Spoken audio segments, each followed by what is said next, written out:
নমস্কাৰ ছাত্ৰ ছাত্ৰীসকল MDS ইংলিছ গ্ৰামাৰ ইউটিউব চেনেললৈ তোমালোকক সকলোকে স্বাগতম জনাইছো আজি নেৰেশ্যন চেঞ্জৰ তৃতীয় দিনাখনৰ পাঠটো পঢ়ুৱাম আজি ইম্পাৰেটিভ সেন্টেন্সৰ বিষয়ে তোমালোকক কম কিন্তু ইয়াৰ আগতে তোমালোকক মই WH কুৱেশ্যনৰ বিষয়ে কৈ আছিলো ইয়াৰ কেইটামান কথা ইয়াতে তোমালোকক সংযোজন কৰিম গতিকে কথাখিনি ভালদৰে মনত ৰাখিবলৈ চেষ্টা কৰিবা এতিয়া মই এটা উদাহৰণ দিছো he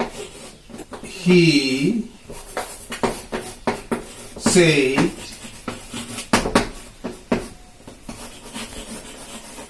where are you going Bina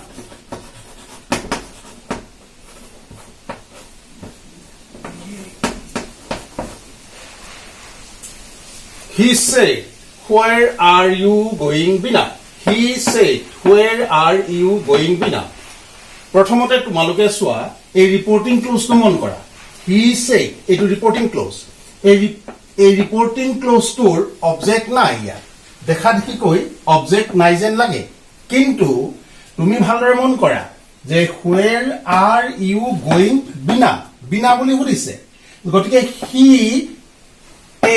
কাক সুধিছে বিনাক সুধিছে গতিকে এই কথাষাৰ ৰিপৰ্টিং ক্লজৰ অবজেক্ট আমি এটা আছে বুলি ধৰি লৈছো কোন আছে বিনাক আছে গতিকে আমি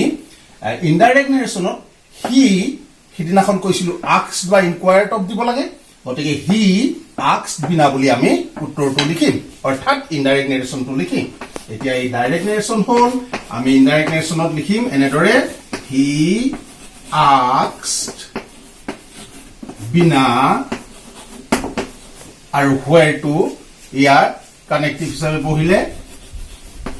where আমি এতিয়া এইটো যেহেতু ই প্ৰশ্নবোধকত আছে ইন্টাৰোগেটিভ মোডত আছে আমি এছাৰেটিভ মোডলৈ আনিব লাগিব ইয়াক যদি আমি এছাৰেটিভ মোডলৈ আনো তেতিয়া হলে সাবজেক্টটো বহাম প্ৰথমতে সাবজেক্টটো ইউ বুলি কৈছে কাক ইউ বুলি কৈছে বিনা বিনা এগৰাকী ছোৱালী হোৱাৰ কাৰণে আমি সাবজেক্টটো দিম কি সি where she present continuous tense past continuous tense লৈ যাব where she was going এতিয়া উত্তৰটো হ'ল he asked Bina where she was going অৰ্থাৎ ইয়াত he said টোৱে আমি আছিল যদিও he said আছিল যদিও আমি he asked Bina বুলি কলো কাৰণ ৰিপৰ্টেড ক্লজ টু বিনা বুলি কৈছে গতিকে ৰিপৰ্টিং ক্লজত ইয়াত আমি বিনা এটা আছে বুলি ধৰি লৈ হি আস্কড বিনা বুলি আমি উত্তৰটো লিখিলো এনেদৰে তোমালোকে লিখিবলৈ চেষ্টা কৰিবা তাৰ পাছতে আমি অন্য এটা উদাহৰণ দিছো ইয়াৰ এনে ধৰণৰ অন্য এটা উদাহৰণ দিলে ভাল হ'ব তোমালোকে ইয়াত যদি বুজি নোপোৱা তোমালোকে নোট কৰি ল'বা কিছুমান কথা সেইভাবে অন্য এটা উদাহৰণ দিছো মই ইয়াত ধৰা হওক the teacher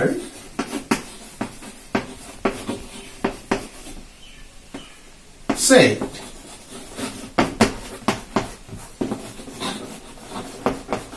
where were you yesterday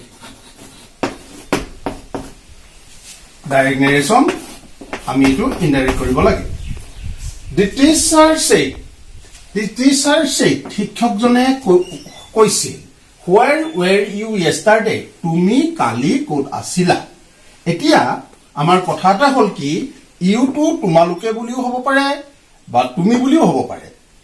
আৰু সেই কাৰণে আমি ইয়াত অবজেক্টটো আমাক বুলি ক'ব পাৰে বা মোক বুলি ক'ব পাৰা এতিয়া কথাটো মই এনেদৰে লিখিম উত্তৰটো the teacher asked ইয়াত আমি মোক বুলি কৈছে বুলি ধৰি ললে মানে মিটো দিবও পাৰো আৰু নিদিবও পাৰো গতিকে আমি নিদিলেও আমি অৰ্থটো ওলাই পৰিব যদি দিয়া নাযায় তেতিয়া হলেও আমি কি কৰিম where I লিখিলো সাবজেক্টটো লিখিলো আৰু ইয়াত টেন্সটো চেঞ্জ হ'ব তোমালোকে এই টেন্সটো কি টেন্সৰ তোমালোকে ধৰিব পাৰিছানে এই টেন্সটো হৈছে পাষ্ট ইনডিফিনিট টেন্সৰ গতিকে এই পাষ্ট ইনডিফিনিট টেন্সটো পাষ্ট পাৰফেক্ট লৈ যাব গতিকে কি হ'ব where I had been the day before. এইটো উত্তৰটো হ'ল the teacher asked where I had been the day before. আমি এনেদৰে উত্তৰটো কৰিলো the teacher said where were you yesterday আছিল আৰু ইনডাইৰেক্ট নেৰেশ্যনত হ'লগৈ the teacher asked where I had been the day before. এইটো past indefinite tense আছিলে এইটো past perfect tense লৈ সলনি হ'ল এতিয়া আমি অন্য টেন্সন আমি টেন্সখিনি আমি লিখিছিলো যে প্ৰেজেন্ট টেন্স কেনেকৈ পাষ্ট টেন্সলৈ যায়গৈ পাষ্ট টেন্স বিলাক কেনেকৈ কৰেসপন্ডেন্স পাষ্ট টেন্সলৈ যায়গৈ তাৰ পাছতে অল্টাৰনেটিভ পাষ্ট টেন্স মানে কৰেসপন্ডেন্স নহয় অল্টাৰনেটিভ পাষ্ট টেন্সলৈ যায়গৈ তাৰ পাছতে আমি এতিয়া নেৰেশ্যন চেঞ্জৰ ইয়াৰ পাছৰ সেন্টেন্সটো কি ইয়াৰ পাছৰ সেন্টেন্সটো হৈছে imperative sentence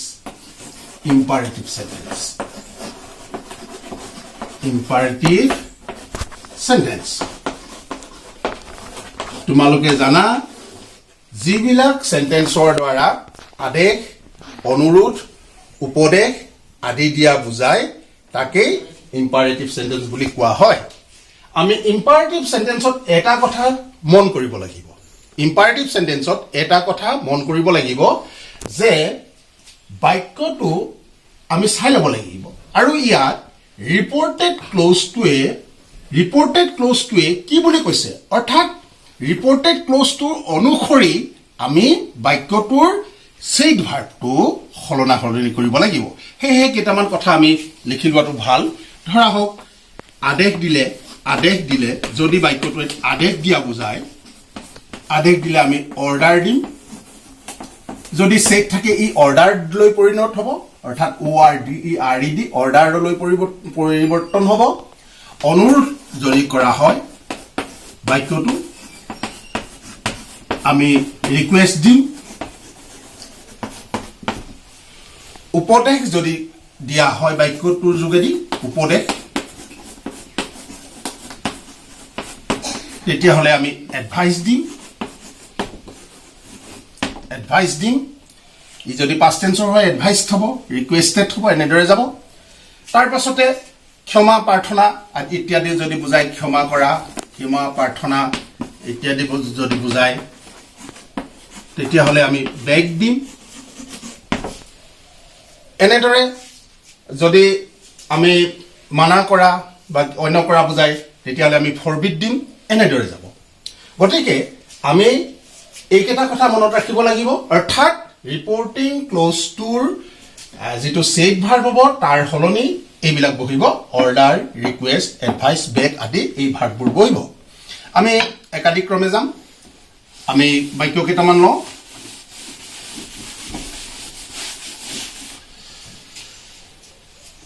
The master said to his servant,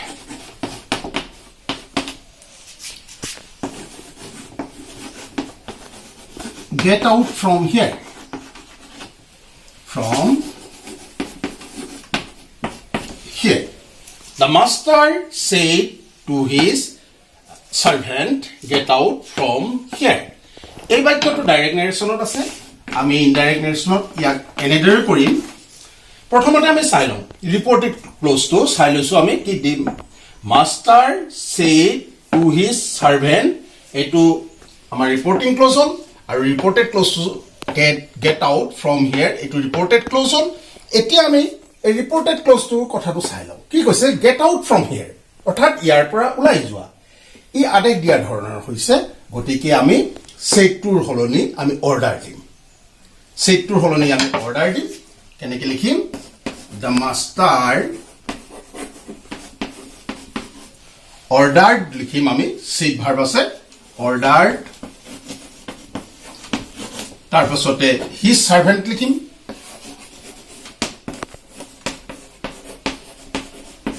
এটা কথা মন কৰিবা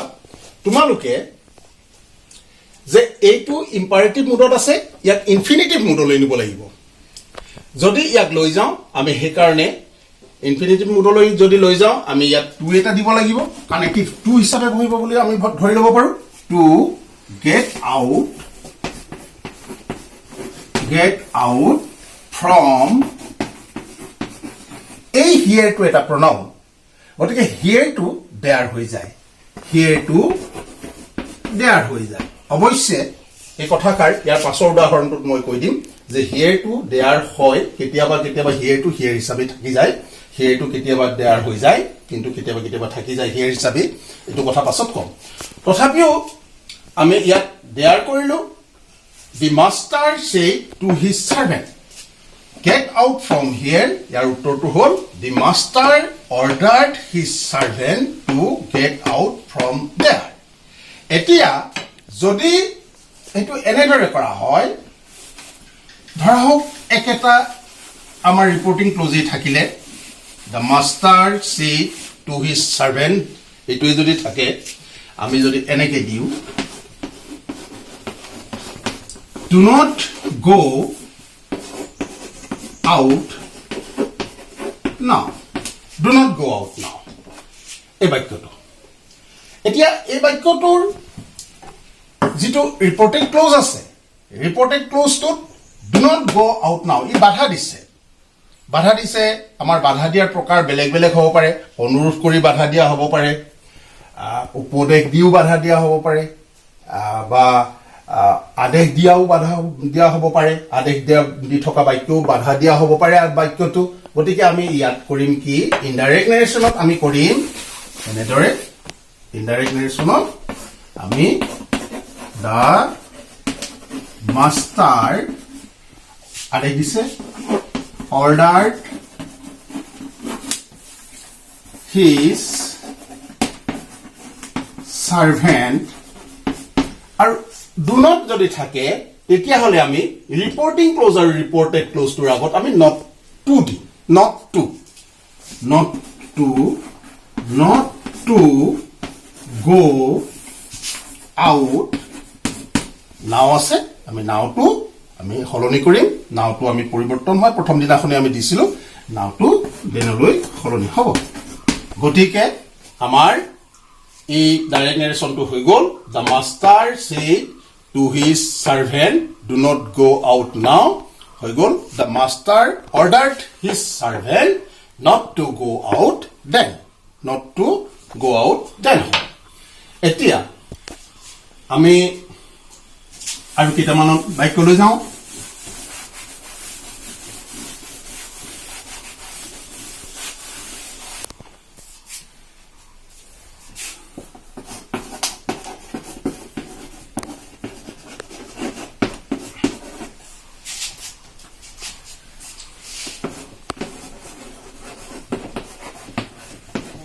Rupa said to Raju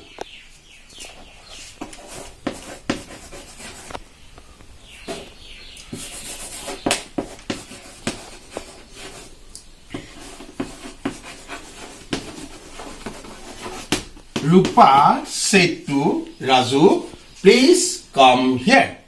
Rupa said to Raju please come here এইটো এটা ইম্পাৰেটিভ সেন্টেন্স আমি গম পাইছো যে ৰূপাই ৰাজুক কি কৰিছে অনুৰোধ কৰিছে প্লিজ শব্দটো আছে অনুগ্ৰহ কৰি গতিকে ৰূপা said to Raju please come here এই ডাইৰেক্ট নেৰেশ্যনটো যদি আমি ইনডাইৰেক্ট কৰো আমি এনেদৰে যাব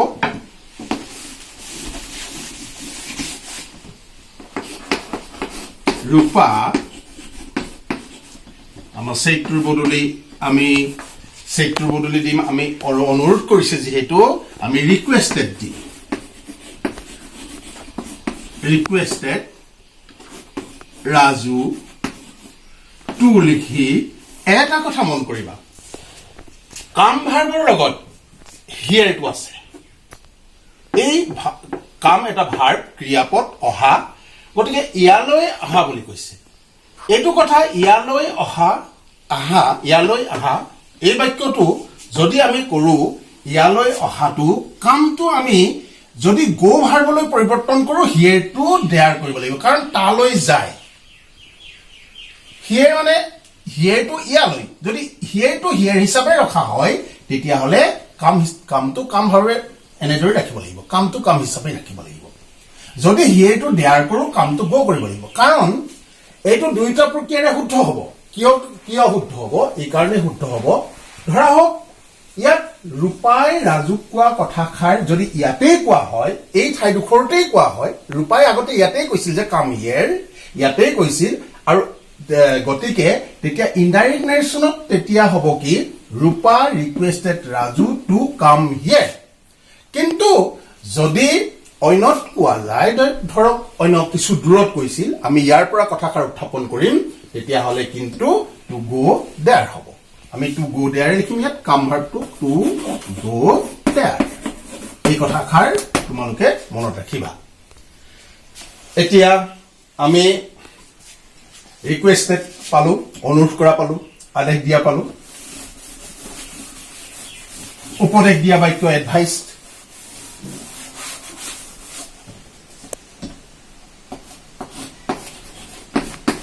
The teacher said to us. The teacher said to us. শিক্ষকজনে আমাক কৈছিল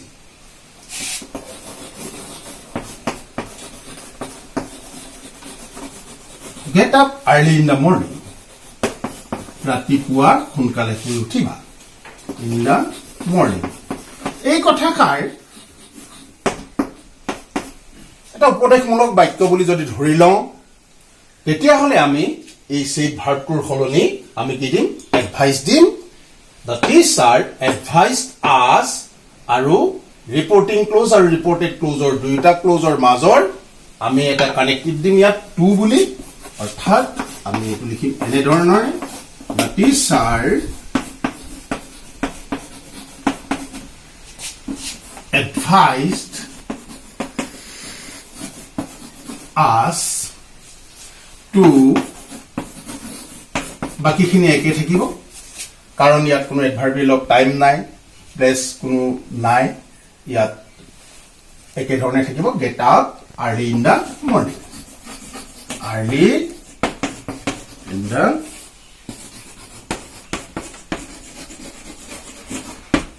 morning The teacher advised us to get up early in the morning. এটো হৈ গল ইনডাইৰেক্ট নেৰেশ্যনত গতিকে আমি ডাইৰেক্ট নেৰেশ্যনৰ পৰা ইনডাইৰেক্ট নেৰেশ্যন ইম্পাৰেটিভ সেন্টেন্সৰ কেনেকৈ কৰে কিছু কথা কলো ইয়াৰ পাছত মই তোমালোকক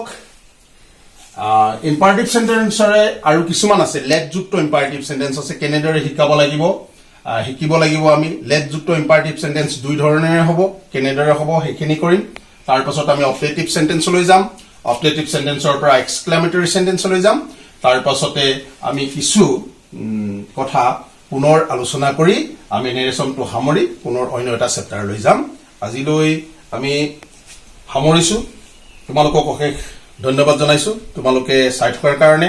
আৰু যিসকলে বুজি পোৱা নাই কমেন্ট কৰি তেওঁলোকে লিখিব আৰু এইখিনিতে এটা কথা জনাও যে মোৰ এজন পুৰণি ছাত্ৰ একলব্য খুনৱাল তেওঁ কমেন্ট কৰিছে বহুত দূৰৰ পৰা তেওঁ এজন প্ৰতিষ্ঠাপন এতিয়া বিষয়া হৈছে গৈ গতিকে তেওঁলৈ আমি ধন্যবাদ জ্ঞাপন কৰিছো আৰু তেওঁ কালি কমেন্ট কৰিছিলে কমেন্টৰ বাবে তেওঁক ধন্যবাদ ইয়াৰ দ্বাৰা দিছো ধন্যবাদ